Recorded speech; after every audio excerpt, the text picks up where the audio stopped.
مفتی صاحب سوال ہے کہ معتکف مریض کی عیادت کے لیے اور جنازے کے لیے جا سکتا ہے؟ جی، اس والے سے یہ بات یاد رکھیں کہ ہم اس والے میں کوئی توجہ نہیں کرتے. ایک ہے اعتکاف جو منت مانا جاتا ہے، اور ایک ہے اعتکاف سنت.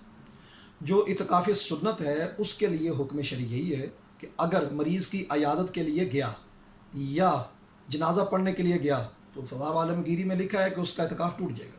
ثواب ہونا الگ بات ہے. دوسرا اعتکاف منت.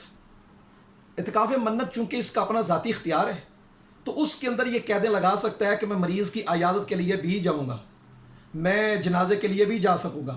اپنے اختیار کے پیش نظر وہ استثناء کر سکتا ہے، اس کا اختیار ہے. ہمارے لوگ بسا اوقات ان دونوں کو ملا دیتے ہیں.